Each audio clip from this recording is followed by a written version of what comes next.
Around and tell me how many trails you see leading out of this spot right here where my foot is. How many trails you see leading out of there?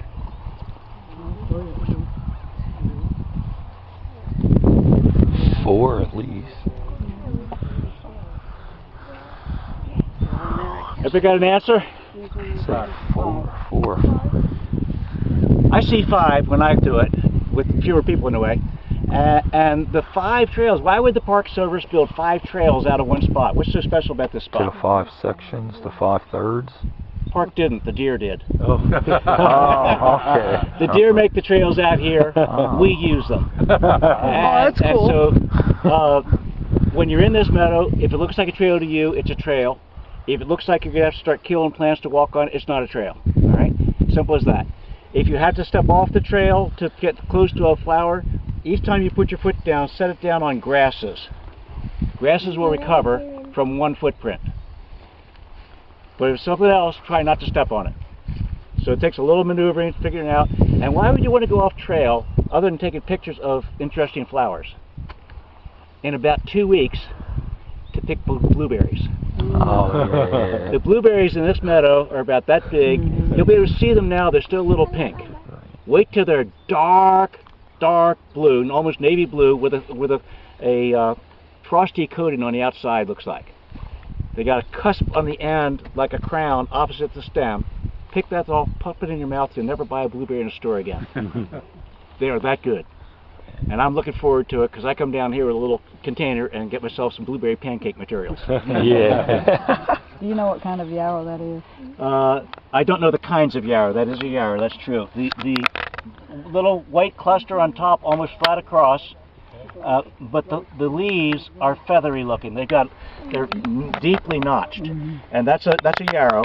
A very similar plant is Queen Anne's lace, which will be coming out soon, and it has the same kind of cluster on top. But if you look at the blossoms next to each other, you can see the difference. And its leaves aren't deeply notched like that.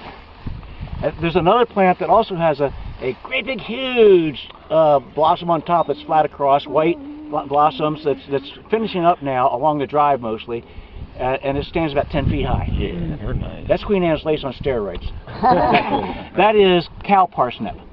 And cow parsnip is in the parsley family or carrot family, and it is very nasty to people. If you touch the thing, you're going to get a rash. If you eat it, you're going to get worse than that. And so we leave it alone, and it's a native plant, so we don't do anything about it. It belongs here. And I saw somebody take a picture of this tall white flower over here on the left. Some of the blossoms are in a pyramid shape, some are cylinder shape. It starts out as a pyramid.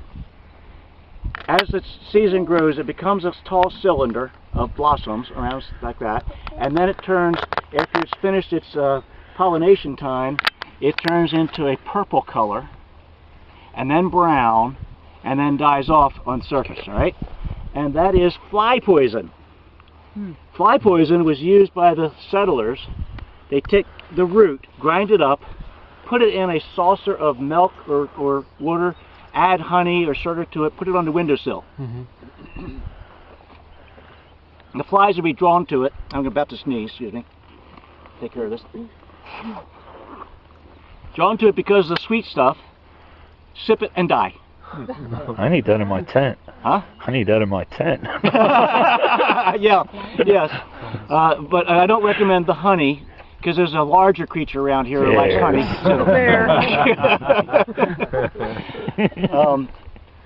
Bears eat almost anything. They eat anything, but they love honey, just like Winnie the Pooh. And if they find honey, they're probably going to find it in a bee's nest. They also eat insects, so what's the problem? You know, they go eat it, it's all good.